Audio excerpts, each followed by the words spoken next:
So today we're going to switch gears. So far we've been doing combinatorial circuits. So we're going to switch gears and talk about the next type of circuits.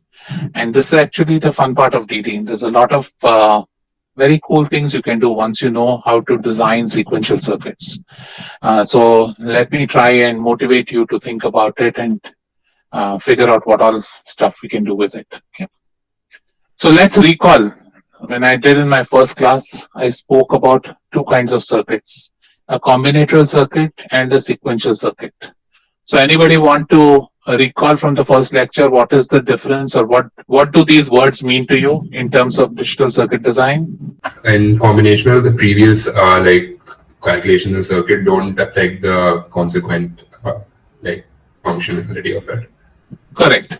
So the big difference between combinatorial and sequential is it's combinatorial, the outputs are dependent on the inputs at that given time.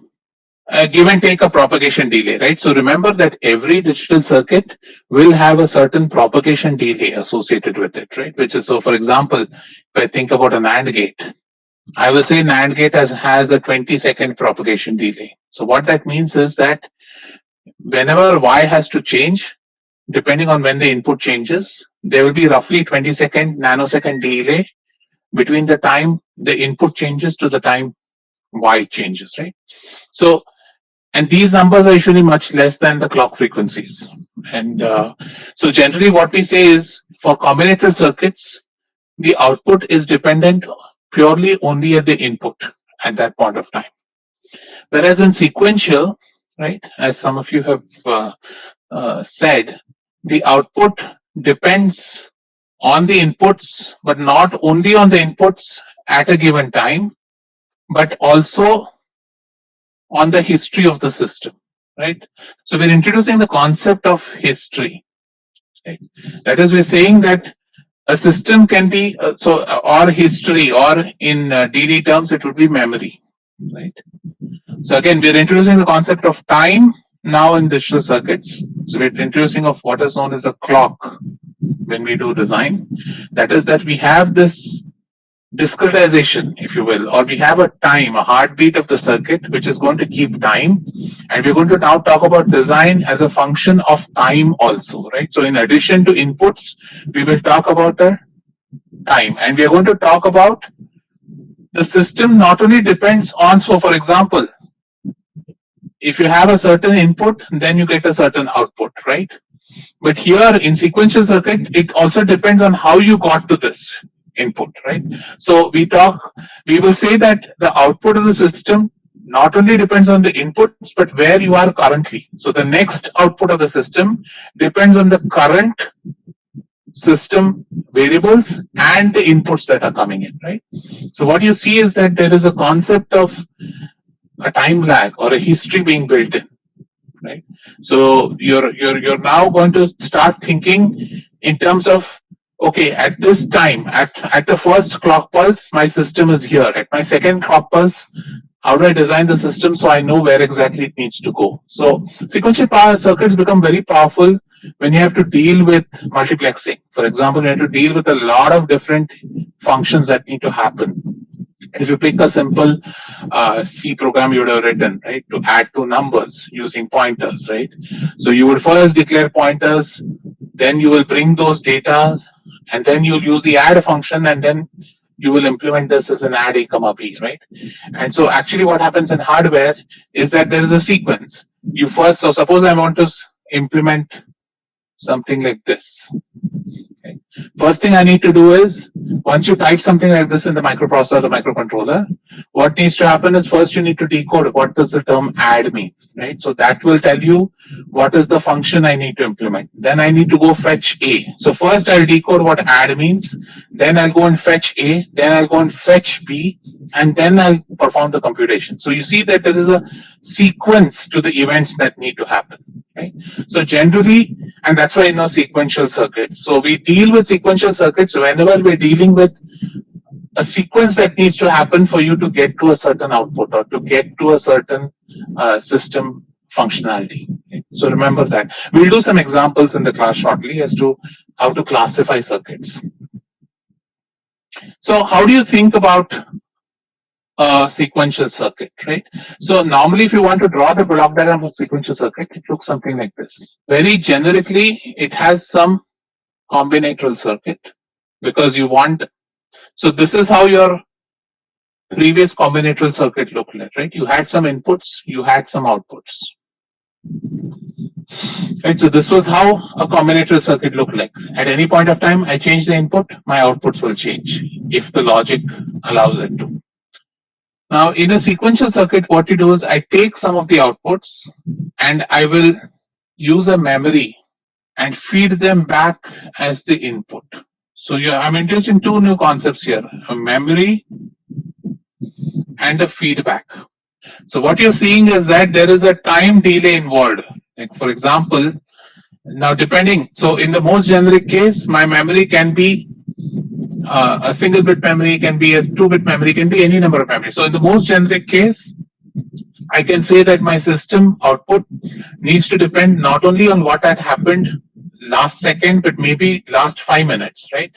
So whenever you think about sequential circuits, you always have to think about memory and you think about a feedback. That sequential always, the status of the sequential circuit depends on the input and some previous state of that system. So we introduce what is known as a concept of a state. What we say is we talk about a state of a system. And state basically includes all the inputs and outputs of the system at a given time t. So when I say state of the system, it includes all the inputs and outputs at a given time t. So the way I'm doing the sequential design is I'm tracking how the states move. So what we do in this sequential design is I will say my first state is some S0, then I will push it into state S1 when the next clock signal comes, then I'll push it into some state S2, etc. Right? So I'm defining at any point of time, I'm defining the circuit by this parameter known as state, which normally includes all the inputs and outputs of a given system. Right? So we define this. So whenever we talk about sequential design, we'll talk about state transition tables. So that is what design and sequential means, that you have to develop what is known as a state transition table. That is, suppose my circuit is in some state A. If I give it certain input, it needs to move to some state B. If I give it some other input, it probably have to move to another state C. So we'll end up drawing what are known as state transition tables or state diagrams. We'll go in much detail about all this. You'll be able to do a lot of these things. So again, what I want you to remember is whenever we talk about sequential circuits, we talk about a state of the circuit or a state of the system. Okay. So if you think about sequential circuits in general, right? Again, we can think of them normally into two types. One is a synchronous and one is an asynchronous system. So again, what can you guys guess would be the difference between the two? Anybody want to guess what would be the difference between something? When I say something is synchronous as opposed to something that is asynchronous, what do those English words mean? Like there is a disparity in time. Okay. In which case? In the synchronous case or in the asynchronous case? In asynchronous, the basic factor is time. Right. Correct. So right, Rachit. So what you see is that in an asynchronous circuit, it's not something that is happening at a regular frequency. So when you say something is synchronous, I think somebody mentioned it on the chat box, synchronous circuits are normally associated with a clock signal. Right? So you have a timekeeping signal that is coming every fixed interval of time. Right? And your circuit will change with every incoming clock pulse. So when you think about a synchronous circuit, the synchronous circuit is defined at every instant of time, or rather every discrete instant of time. So nothing but I'm saying that whenever a clock comes in, this circuit will have to respond. So the circuit responds every say 1 second, or depending on what the clock frequency is, every clock time period, the circuit will have to respond. Now, it might so happen that you would have designed the circuit that maybe it doesn't respond for certain inputs or anything. But generally, when you think about a synchronous circuit is in tune with the clock. So you cannot talk about synchronous circuits without talking about clocks. And so basically, the synchronous circuit is going to respond at every clock signal. Right? So the design process of a synchronous circuit tends to be different, because here we have to always assume that whenever a clock changes, the circuit, you have to ensure what happens to the circuit output at that point of time. Right? Now, when you think about asynchronous generally, we do bring in clock sometimes, but asynchronous is a circuit that responds to a random change in an input. Right? So there is no concept, normally in the most generic case, there's no concept of a clock in an asynchronous circuit. The asynchronous circuit is just going to respond. And so the difference between an asynchronous and combinatorial circuit is there's not much of a difference, but a combinatorial circuit with the feedback works as an asynchronous circuit. So you don't have to worry about a clock there. The asynchronous circuit is going to have a memory element, but it's going to respond when one of the inputs or the state of the system changes. Right? So again, asynchronous doesn't have to have an output with some constant frequency. Right? So you'll see that asynchronous circuits tend to be simpler circuits, whereas synchronous circuits tend to be big circuits. So if I have to compare between synchronous and asynchronous, synchronous circuits will consume a lot more power, they'll consume a lot more hardware. But the advantage is synchronous design is a lot more simpler and it is safer. With asynchronous, I don't know if I'll have time this semester to go through with you. With asynchronous, we deal with a lot of what are known as hazards in design. And hazards are basically states when the system goes into an undefined state, and then it's very hard to get the system back.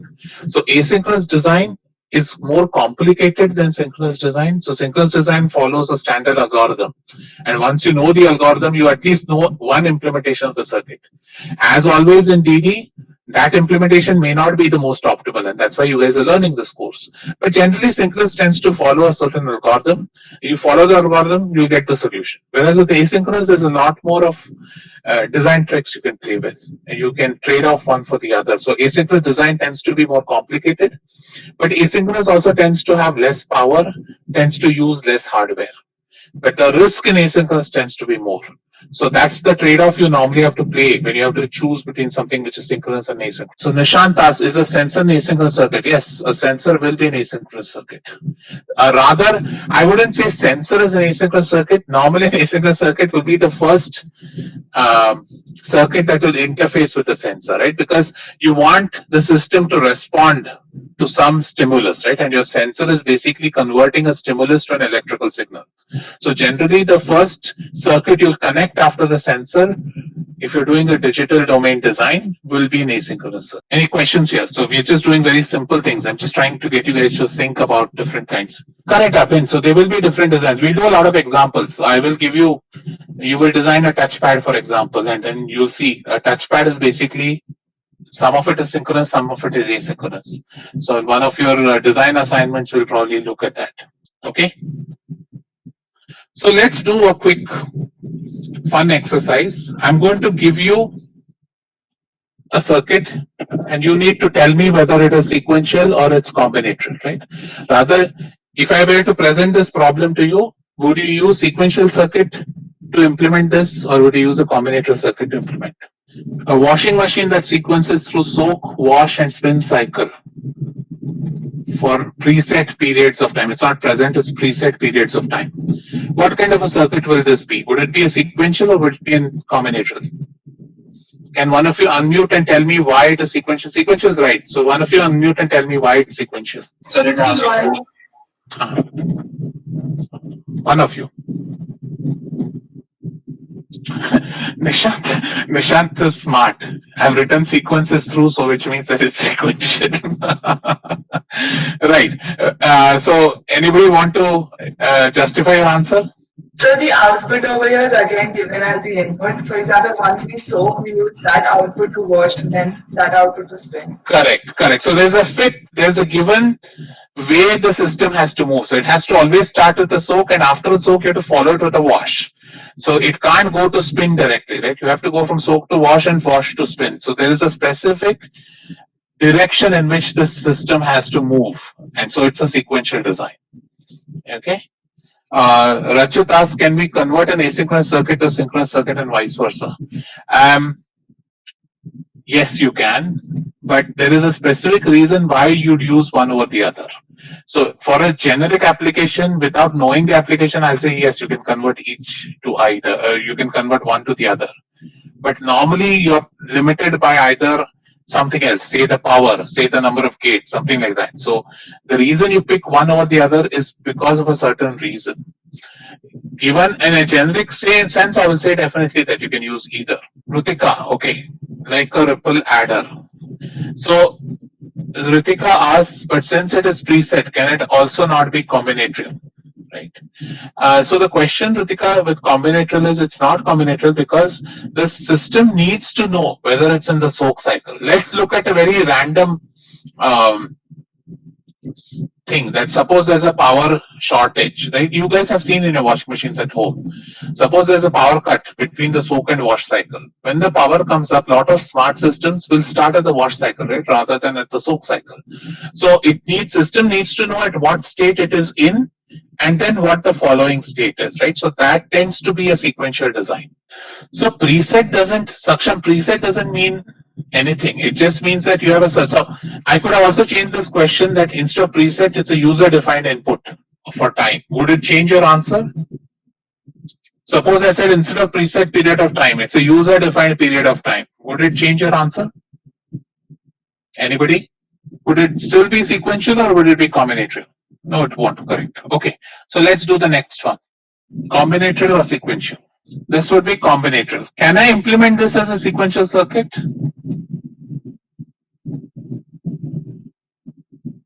Arjun, can you come online and explain yourself?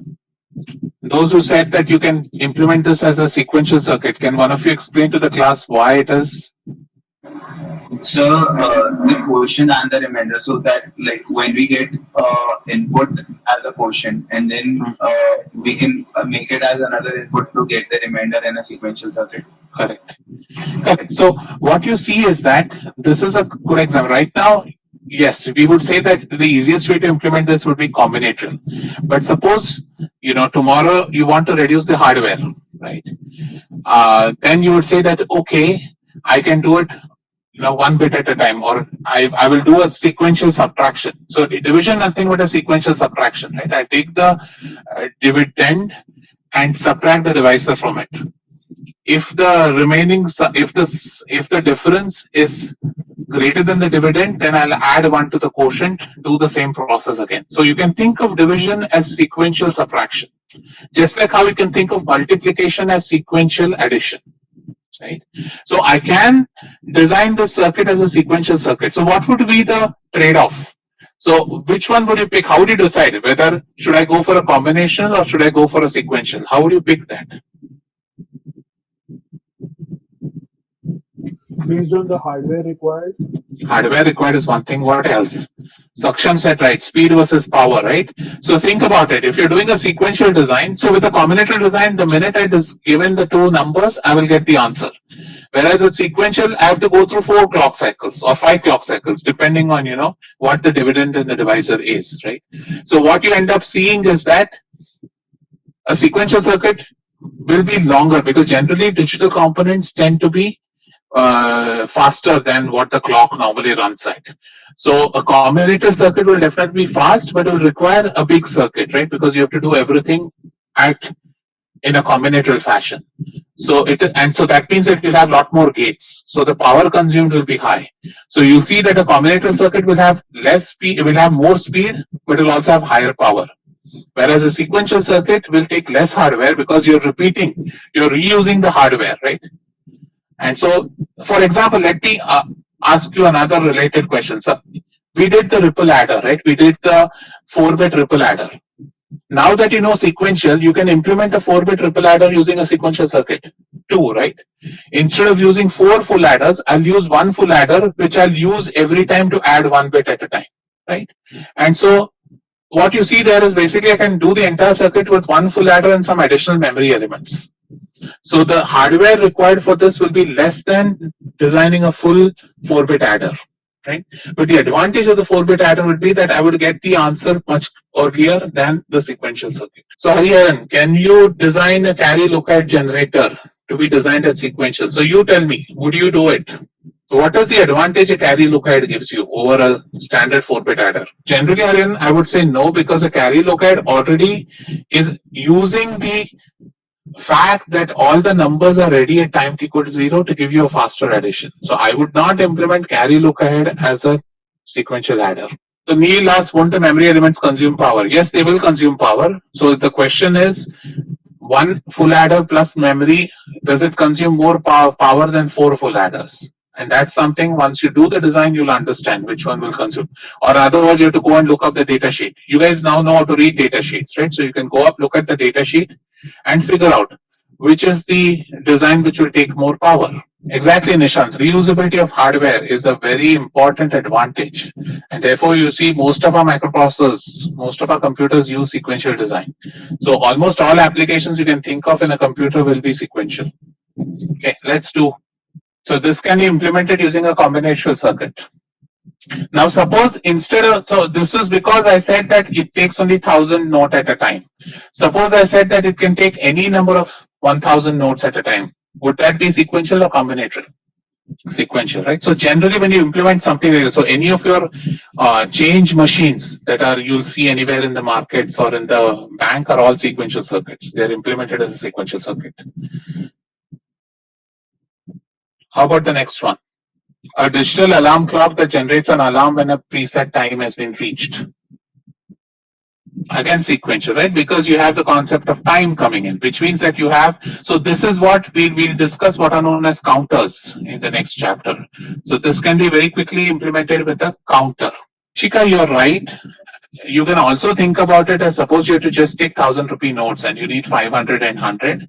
You can implement them using a decoder, saying that do you need one 500 note or do you need two 500 notes? So depending on that, I can generate the remaining 100 notes. So I can make it a combinatorial circuit. It will be a very bad circuit. So I agree with you that you should keep it sequential because it will be much easier to implement and be more user defined. A circuit that takes in an input of 2 decimal numbers in the range 0 to 9, output 0 if they're different, 1 if they're equal. Right, so this is our comparator, and comparator is combinatorial. Good. What about the next one? A circuit that turns on and off a hall light based on the configuration of 2 input switches. If the 2 same position lights. So very quickly, which gate would you use here? Good. XOR gate, right? So both switches, when they're equal, have to be 0. When they're unequal, have to be 1. Odd parity, XOR gate. Good. Last one. Combinatorial or sequential? So circuit takes a sequence of bits, 1 bit at a time, and outputs a 0 or 1 after each bit. Sequential. Perfect, right? So this is a circuit which we use a lot in communication systems. And almost all of these, I'll try to give it to you as assignments. So you should be able to design. So at the end of the class, you'll be able to design all these circuits with store-bought items with budgets less than 500 rupees. Hopefully. Let's see. I will put that as a requirement in your design assignment. Keep your budget low. Let's see who can come up with the most intuitive design. All right. So with that, let's continue. Any questions here before we continue? Sir, can you explain the digital alarm clock again? Like, why is it sequential? Like, I mean, you just use a comparator to check the time is the same as. But how do you know that the clock is changing? So normally when you do a clock, right, it's a digital clock. So that circuit has to count time, nah? Okay. Right? So when we implement the latch using combinatorial, we just keep adding them one each time and then use the something like a XOR gate to find even or not. Again, but think about it. You don't know the sequence, right? So anytime you have to you keep adding, you immediately are saying that you're adding it to the previous sum. Now, when you're adding the new bit to a previous sum, there is memory coming in. Okay, okay, got it. Right?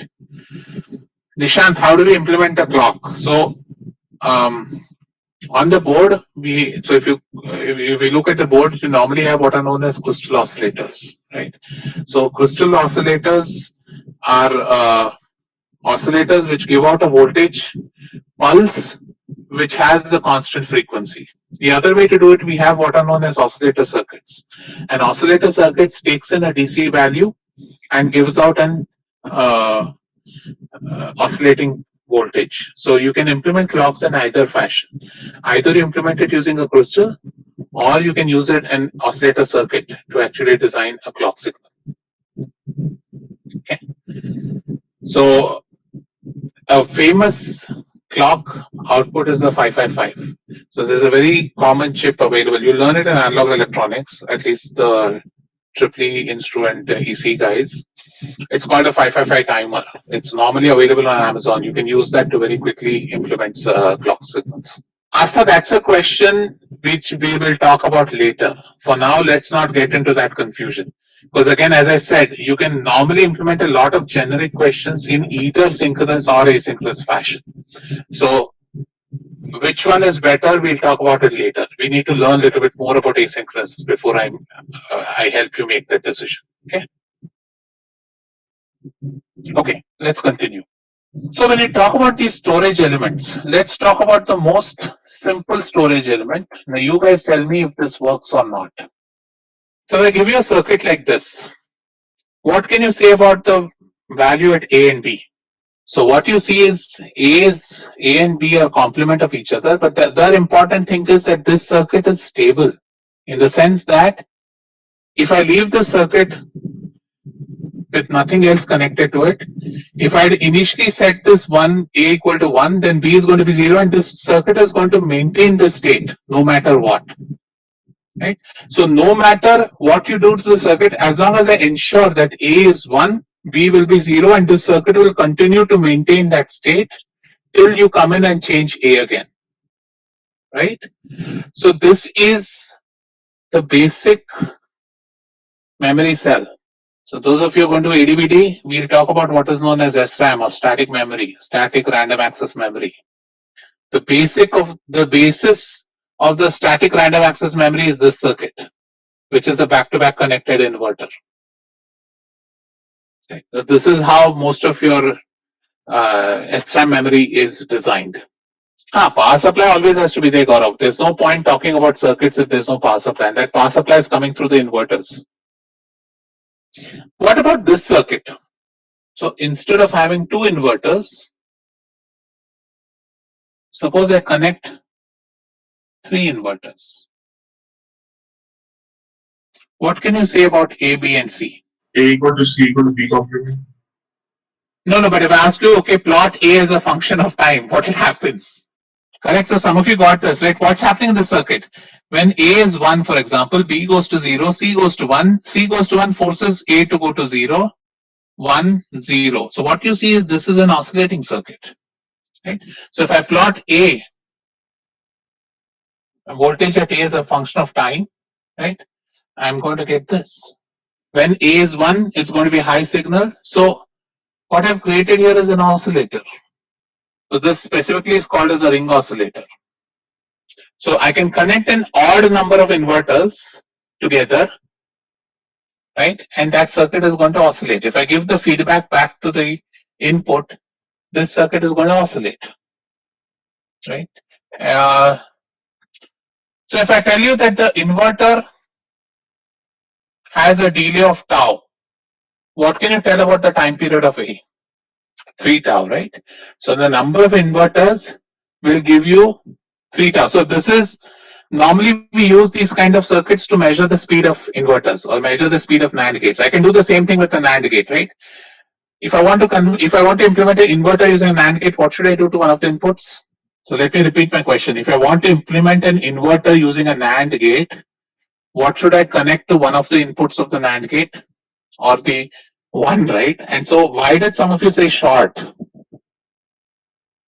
Again, remember a NAND gate, if I want to convert it to an inverter, one of the inputs has to be a 1, right? Then the other input will come out as the output as A prime. In the NOR gate, now if I want to implement an inverter using a NOR gate, yeah, Saksham, that is one way. I can input both the inputs to be same. What I'm asking is, suppose I want to implement this, should I connect this to 0 or 1? Right? In that case, it should be a 1, right? Okay. So we talk about, so again, just a little bit of digression. So generally, tomorrow if you're going to ask, somebody's going to ask you, how do you measure the speed of an inverter? We normally build circuits like this, and we use that to measure the speed of the inverter. So this gives you an idea about the time period, right? Also, not only that, you can also now think about, so do this homework at home. Think about if TP-LH is not equal to TP-HL. How do you measure TP-LH and TP-HL from a ring oscillator? Right? So think about that. And then we can discuss it in my office hours tomorrow if you have questions. So if you look at any bistable circuit, normally a memory, any semiconductor memory, if you think about, is normally based off this back-to-back connected inverter. So this back-to-back connected inverter is one of the mainstays of memory design. Almost all memories, static memories, basically start with this. Okay. The other kind of memory elements that we will be interested, so we won't look at this further in this class. What we'd be interested in, these two types of storage elements. One is known as a latch and one is known as a flip-flop. Let's see if I have, okay. So let me quickly, just a sec. So again, as I said, we'd be interested in these two components specifically when we're doing sequential design. So latch is what is known as a level sensitive element, whereas flip-flop is known as a edge sensitive element. So the difference between latch and flip-flop is how it allows data to be written into its memory element. Right? For example, when you think about a latch, so let's think about a clock signal. So a clock signal is a continuous repetition of pulses, right? It's a pulse train. Right? And so basically it goes as 1 0 1 0 1 0. So a latch, so I can design a latch where I can say that the latch will change its state only when the clock is 1. So I can design a circuit something like this. Let's call this a latch, right? Suppose this is input, this is output. So the latch is a circuit which will allow input to go to output only when clock is high, right?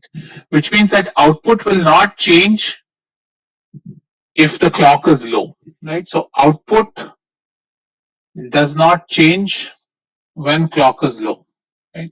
So I can think of this that as long as I keep my clock low to that component, in this case it's a latch, then my component stores what the previous value is, right? So suppose I had written a 0 into the latch, right? And then I ensure that the clock never went into that latch later. Then the 0 is going to be in the latch at all time afterwards, right? Because I've ensured that the clock doesn't go into the latch later. I can AND it with say 0, right? I can take a clock, AND it with 0, send it to this input. Then the latch is not going to change. So what happens with the latch is it's sensitive to the voltage level at the clock, right? So this is a voltage sensitive circuit. That is depending on whether it passes the input to output when the clock is high or when the clock is low. I can design different types of latches, right? So the latch is a level sensitive circuit. And let's look at, I'll do latch and flip-flop again. Let me finish flip-flop and I'll come back to latch again. Whereas a flip-flop again, if this is your input and that's your output, a flip-flop is sensitive to what is known as the edge of the clock. That is, input will go to output only when the clock goes from low to high, for example. So in the flip-flop, the only time the flip-flop will be able to write data is either at these rising edges of the clock, or I can design it to go at the falling edges of the clock. So this is known as the falling edge of the clock, right? And this is known as the rising edge. So this is the rising edge, and this is the falling edge. Or sometimes this is known as the positive edge, that's known as the negative edge. Right? So again, what we're doing is we're trying to find an element, right, which will allow you to write input. So what is memory? This memory is allowing input to be written to output or to go to output only for certain conditions, right? And what are the certain conditions? My certain conditions are, in this latch, for example, every time clock goes to high. So other way to think about this, every time clock goes to high, whatever is at I will go to O. Right? So if I design a latch, every time a clock goes to 1, whatever is the bit at I will become the bit at O. When the clock is 0, I can change I, nothing will get reflected to O. Is that clear? So with the latch, what happens is that, again, let me repeat.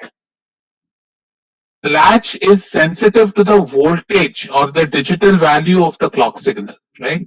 So every time the clock signal goes high, whatever is at the input will show up at the output. Whereas when the clock is low, even if I change the input, the output is not going to change. So Mihir, you're right. The clock is in a latch like the enable signal. Right? So you can think of a latch, and that's how we'll start designing the latch. The latch can be thought of essentially, clock is like an enable signal.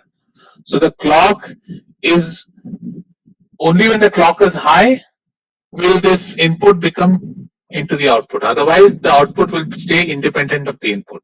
And similarly, I can design a latch with an active low enable, right? So I can design a latch which will be transparent only when, say, clock is 0. So 0 or 1 shouldn't confuse you. It's both the same. I can get a circuit to be enabled at 0, or I can get a circuit to be enabled at 1. Right? In the flip-flop, on the other hand, the flip-flop allows input to go to output. For example, in this, if it's a positive edge triggered flip-flop, it will allow input to go to output only at the positive edge of the clock. So for that, what happens is, suppose you have set up some input and some output. When the clock edge comes, only at that time input will go to output. Once the edge passes, once the clock becomes 1, even if you change the input, nothing is going to happen to the output. So you kind of think of the flip-flop as an element which is responding to the edges of the clock rather than the level of the clock. Right? And again, you can think of flip-flops as either a positive edge triggered flip-flop or a negative edge triggered flip. That is, I can design a circuit which would respond when my clock goes from 0 to 1, or I can design a circuit when my clock goes from 1 to 0. So, Amritash, in both cases, the voltage of the clock has to change. The clock is a continuous pulse waveform and a voltage, right? So it is kind of like, that is the signal that is keeping time in this circuit, right? So if you're going to design a sequential circuit, your sequential circuit has to respond every time the clock changes value, right? So for example, if I say the clock frequency is 1 hertz, if I say the clock frequency is 1 hertz, it means that my circuit has to respond every 1 second. So every 1 second, it will sample the inputs, it will sample the current state, and based on my design, it will move to a next state, right? So the clock is keeping time, right? And so the way I can keep time is either I can keep time using the voltage level of the clock or by the transitions of the clock. So therefore, we talk about 2 design elements, a latch or a flip-flop. Right? And the latch will be sensitive to the actual voltage level on the clock, whereas the flip-flop will be sensitive only to the rising edge or the falling edge of the clock. Remember, the rising edge and the falling edge are going to have the same frequency as the clock, right? They're also going to come every 1 second if you think about a 1 hertz clock. Okay, Avi, can you please come online and ask me what exactly? By the way, for those who have understood, this is my last slide. So if you want to leave, you can leave. I'll take questions. So Avi, can you come online and ask me? Yes, sir. So I understood that the latch is going high when the clock is high. Sorry, so the latch is reflecting the input when the clock is high, Correct. and the flip flop is also reflecting the input when the clock is high, but is it that the clock goes? No. So flip flop will reflect the input only when this edge comes. So if you change so when the clock is high, right, and if you change the input, the flip flop output will not change. So the flip flop output will change only when this rising edge comes in the clock.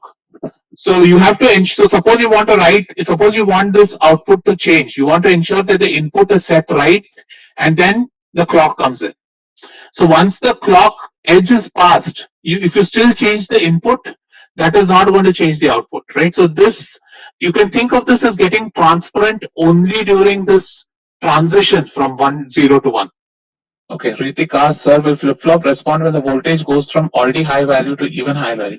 So Ritik, whenever we talk about DD, remember 1 and 0 are just two voltage values. So we don't worry about voltages. So when I say, suppose you're designing a digital circuit for 5 volt VDD, then your 1 is 5 volt and your 0 is 0 volts, right? So we don't worry about voltages going up and down. So there is no, remember this is a two valued digital design, right? So the only two binary values I have are 0 or 1. So for example, what do you mean when it goes to higher voltage? That doesn't mean anything for me, right? For me, it is when it's a voltage higher than 2 volts, I'll say it is a high for me. Anything below 0.8 volts is a 0 for me. So ideally, the logic elements will not change if you go from 3 volts to 4 volts, because anything after 2 volts is a 1 for me, right? And that's detailed logic, for example. Right? So there is no difference to me. Once it's a 1, I don't care whether that 1 value is made from 3 volts or 5 volts. Am I clear? Okay. Yes, sir. Yeah. Neil, edges are instantaneous, right? Going from low to how will the flip flop exactly adjust? So Neil, we'll talk about this. So in the next class, we'll design a next class or the following class, we'll design a flip flop, and then you'll know exactly how it works. Okay. So hold off till then. Manthan, sir, how will one be advantages over the other? So let me, Manthan, can you come online? Let me ask you to give your answer yourself. So according to you, do you see any reason why one will be better than the other or vice versa? It's like it seems like the flip-flop one will be more instantaneous, like towards changing, and like the latch will take a little bit more time. But I'm not so sure. Okay, so let me give you one argument. Again, see, there is no, I can't say one is advantageous over the other, right? It depends on your application. Some applications will prefer you use a latch, some will prefer you use a flip-flop. But let me give you one way to think about it, right? Suppose you have a lot of noise in your input, right? Suppose this input is changing a lot, right? What happens with the latch, for example, is that because the latch is transparent during the entire entire time when the clock is high, if the input changes at that time unintentionally, then the output is also going to change, right? Whereas if you look at the flip-flop, because the flip-flop is transparent only for very small instant of time, if my input changes after the edge, right, my output will not change. So in a sense, the flip-flop is open for a very limited time. So you can think of it from one angle that the flip-flop will just generally be more resistant to noise on the input than a latch. That's one argument, right? The other argument once we do the design of the flip-flop, you'll see that the flip-flop in its most simplest form is made up of 2 latches, right? Which means that the flip-flop will consume more power and consume more area than a latch, right? So which one is better? That really depends on your requirements from your circuit, right? Okay, sir. Thank you. Yeah. Astha, output can't be changed when clock is high also, right? So Astha, in which circuit are you asking, in the latch or in the flip-flop? Sir, latch. So in the latch, no, right? If the clock is high, if I change the input, the output will change. The output will follow the input whenever clock is high, right? Clock is like the enable signal. So if my clock is high, then whatever happens on the input will go to the output, right? Whereas in the flip-flop, whatever happens at the input will go to the output only when this edge is being triggered. So only in that rising edge will that happen. For all other cases, that flip-flop will essentially be shut down. Okay, so Is- like the initial input. So here, like if the clock is high, also then we can like change the input, right? Right, in the flip-flop, for example, if the clock is high, even if you change the input in the flip-flop and the clock is high, your output won't change. Whereas in the latch, if I change the input when the clock is high, then the output will change. Gaurav, flip-flop is less sensitive than latch in terms of time given to change. Gaurav, I didn't follow your comment. So I mean that the flip flop is active for a lesser time than the latch. Hmm. Okay. Right, it is. So that's the logic I made, that hence it is less sensitive to noise in the input. Okay. Sarthak, the signals in I and clock may be different. Yes, exactly. The signals have to be different. I needn't necessarily have the same frequency of the clock, right? Clock is going to be a fastest signal. It's going to be the fastest signal in the circuit. Normally, when we do digital design, all other signals other than the clock will be slower than the clock. So clock is your fastest signal in your design. Okay. Yeah. So Sarthak, these are good questions. When we do flip flop, these are ideal quiz questions. When you do flip flop, ask me the question again. We'll talk about it. Okay. Saksham, can a ring oscillator be used to make a clock? Yes, you can use it to make a clock. That is again, it's not as simple as just connecting three inverters together, but the foundation is the same in the sense that the real oscillator circuit has a lot more transistors, but the fundamental operation is the same, that you have this odd number of flipping bits and you use that to generate the oscillator. Okay. Siddhi, why do we need two different storage elements like latch and flip flop? Again, Siddhi, let's please hold off, and then hopefully by when we finish sequential design, you'll understand that. Right now, you don't know enough about how to use them in design. Let's finish our design, and then you can ask me this towards the end of the semester. So Amrutash, yes, you can use LC circuits. Normally, it'll be nice. So yes, we use LC circuits also, and normally LC circuits, when you want to design them, they're painful. So they are analog circuits. They're based off LC circuits. Changing values of the clock will require less power than maintaining a high.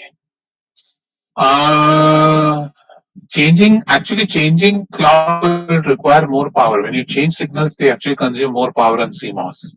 So I will challenge your statement there, Amritaj, that it's not really. But anyway, clock has to change. Clock is a heartbeat of your circuit. So clock cannot be a constant value. So clock will keep time, right? So clock, if it's keeping time, has to change every time period. That's the signal which you take for granted when you're doing sequential design, that you want that clock to maintain the speed of the circuit, if you will. Okay. Hariharan asks, in a flip-flop, is it enabled for both rising and falling edge? So normally, Hariharan, we will enable only for one or the other. So when it will be enabled and all that, we will discuss. Normally, you choose one or the other. And in this class, you won't really decide which one is better or other, but normally it depends on which is the faster edge. So as I told you, normally the falling edge or the rising edge will generally be faster. So you'll normally tend to pick the faster rising edge to be what you need for your flip-flop. Okay. Rohan, how much is the difference between active time of a latch and a flip-flop? Again, please hold off. We'll discuss that in detail during the semester. Sarthak, I'm not sure. Probably we will do simple flip flops. That's the hope. Depends on how much we'll cover in the next